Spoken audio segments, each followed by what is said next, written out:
ભરૂચ જિલ્લામાં આકાશમાંથી વરસેલ આફતના પગલે અંકલેશ્વર પંથકમાં ખેતરો બેટમાં ફેરવાયા હતા, જેમાં ખેતીના ઉભા પાકને વ્યાપક નુકસાન પહોંચ્યું છે. ભરૂચ જિલ્લામાં પડેલા ભારે વરસાદે ખેડૂતોની મહેનત પર પાણી ફેરવી દીધું છે. અંકલેશ્વર પંથકમાં 200 એકરથી વધુ વિસ્તારમાં ઉભેલો પાક વરસાદી પાણીમાં ગરકાવ થઈ ગયો છે. ડ્રોનના આકાશી દ્રશ્યોમાં જ્યાં નજર કરો ત્યાં સુધી ખેતરોમાં પાણીમાં ડૂબેલા જોવા મળી રહ્યા છે. સતત વરસાદને કારણે કેળ, તુવેર અને લીલા શાકભાજી સહિતના પાકને ભારે નુકસાન પહોંચ્યું છે.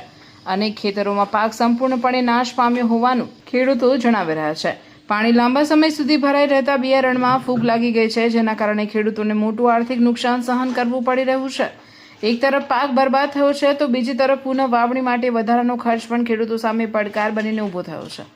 અસરગ્રસ્ત ખેડૂતો સરકાર પાસે તાત્કાલિક નુકસાનનો સર્વે હાથ ધરવા, યોગ્ય વળતર ચૂકવવા તેમજ પુનઃ વાવણી માટે આર્થિક સહાય આપવા માંગ કરી રહ્યા છે. ખેડૂતોનું કહેવું છે કે સમયસર સહાય નહીં મળે તો આ નુકસાનમાંથી બહાર આવવું મુશ્કેલ બનશે.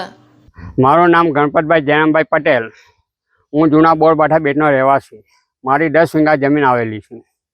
તે અત્યારે પાણીની અંદર, તેમાં 10 વીઘાની અંદર મેં શાકભાજી બનાવી છે. શાકભાજીમાં તુવેર, તુરિયા, કાંકરી, દૂધી, ભીંડા, ચોળી તમામ શાકભાજી નિષ્ફળ ગઈ છે. અત્યારે મોડે કળ આવેલો ચાલ્યો ગયો. અત્યારે મારે વાવેતર એટલું નુકસાનીમાં ગયું કે ના પૂછવા. અત્યારે અમારી પાસે ખેતી કરવાના પણ પૈસા નથી. સરકાર અમને કંઈ સહાય આપે તો સારું. મારું નામ સંજયભાઈ ચંદીભાઈ પટેલ છે. મારી 12 વીઘા જમીન છે.